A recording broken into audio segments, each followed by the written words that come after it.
It sounds like an election is coming sooner than you may think. The dynamic between the leaders is very interesting, JD. In particular, like every time we talk to Nick, it's like neck and neck, and then when you extend that to the leadership, it's a very different scenario, and has been really since the election. And that factored into this sitting with the floor crossers, the cabinet exit, the cabinet exit.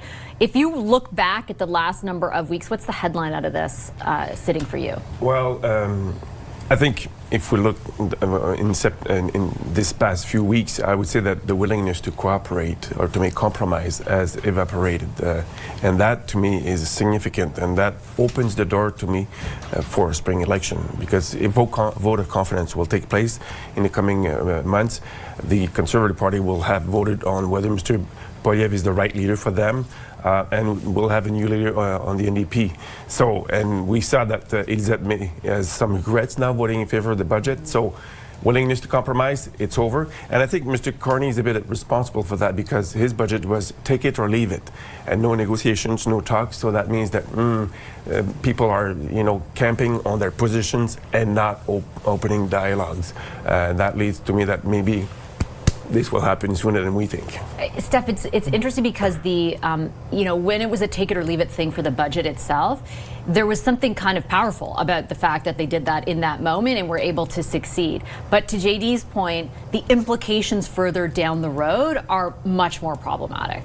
I'm not sure you can get away with doing that more than once. Yeah, Like it was fun one time, and fun may not be the right word there, but a lot of high stakes, a lot of drama, a floor crosser. I don't know, for example, are there more floor crossers, right? Or is that really a strategy that for this moment in time is dead in the water for Mr. Carney's government? You could look at how Parliament has been functioning the last week or so. It's not. Yeah. Right? Committees aren't working, bills are not getting through the House. That, to me, again, we're getting to shades of a minority leader going to Rideau Hall and saying, government's not working, Parliament's not working, I need a majority mandate. It's happened before, it could happen again. Mr. Carney continues to signal very little willingness at compromise, very little willingness at, reflecting the fact that he does not have a majority mandate, that a significant number of the voting public voted for other parties. Perhaps he thinks what he's doing by cannibalizing some of the ideas from the Conservatives is that degree of compromise. Like he's like, well, if I'm stealing their ideas, surely they'll vote for my budget, but that's not how Parliament is necessarily going to work. So if there's, to pick up on JD's point, I think cooperative minority parliament doesn't seem to be what's happening. If it doesn't happen in the new year, then yeah, we head to an election. I think the calculation maybe is multifaceted, but primarily driven, in the case of the Prime Minister and the people around him, by the fact that they think if there were an election tomorrow, they would have a more successful result than they did in the previous one, Nick. Yeah, but things can change. The Liberals won the last election not by defending their record. The Liberals under Mark Carney won the election because of Donald Trump, period, full stop. And now Mark Carney is governed for a little bit. He's going to have to defend what's happened or what's not happened in terms of what he's accomplished at since he was elected. And the thing is, I think for the Liberals, the Liberal path to victory is with the NDP collapsing and staying really low, and for the election to be about Donald Trump. The Conservative path to victory is for the NDP to somehow have some life in order to split the vote, and that for the election to be about jobs in the economy and how Mark Carney has not delivered on the promises at the pace that he told Canadians earlier this year. It feels like the latter half of that argument will be easier to pitch than the resurgence of the NDP, which best case scenario, JD, will take a little bit of time. Where the Conservatives are concerned, what are you watching for heading into that leadership review? Well, what Mr. Poilievres will be telling his base to keep his job, and I don't think that there's any question that he will keep his job as a Conservative Party leader, but moving that from, will Mr. Poilievres be able to pivot and talk to the broader Canadian electorate and be able to accumulate some goodwill, some good points with the electorate? That's the key question.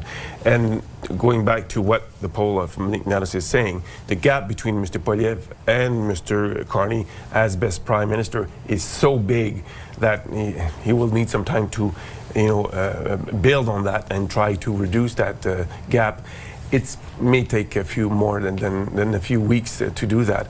An election campaign events go so fast that Mr. Poilievres might, be in difficult position, but still, I think he will win that leadership vote hands down. What are you watching for as they head into that leadership review, Steph? Yeah, I think a couple of things. I think that Mr. Poilievres, although I agree with JD that I don't think he's not going to win it, he does have to show, even though he says he doesn't, some degree of contrition to the base, some degree of acceptance for the election results that didn't go entirely their favor. From a policy perspective or a party governance perspective, it sounds very weedy. It doesn't really matter, but this is a powerful grassroots party, and they have muscle to flex when they want to flex it. So one of the things I'm looking for is what a deal sounds too nefarious. What does Mr. Poilievres offer them? Is it a policy platform idea? Is it reform to the nominations? Is it something that lets him stay on as leader of a party, of an organism, right? Like an organ of government, I guess, for lack of a better word. I think the second thing, to just build on what JD said, is coming out of that leadership review, Mr. Poilievres himself acknowledges that maybe he is not the most beloved political figure on the landscape right now. Everyone says that. They have a new campaign manager in place now, Steve Outhouse. How are they going to start building out Team Poilievres? Right. Because Mr. Poilievres cannot turn into a magically different person between now and the next election, but he does have around him capable, competent people that perhaps they can start pushing forward, showcasing them, and giving people a taste of what not just Prime Minister Poilievres would look like, but what would a Poilievres government. If the mainstream media was unbiased, then maybe this slander, or whatever you would like to call it, towards Poilievres' name wouldn't be so bad. But at every given opportunity, they jump onto it and hammer him constantly. I do believe Poilievres still has strong backing in the Conservative Party and will keep the leadership role. And one thing I've noticed over the course of a few question periods is Poilievres opens up speaking about Quebecers, their heritage, language, culture, everything. The strategy is quite clear that he is trying to gain votes from Quebec. And if we head to an election, it feels like, yeah, that's probably the only party they will be able to steal seats from. The NDP has a chance to steal seats from the Liberals based on the MOU they just signed with Alberta. And based on Mark Carney's performance over the past nearly 9 months, every week now it feels like thousands of jobs are pouring out of the country. Anyway, I would like to know what you think down in the comment section below, and have a good one.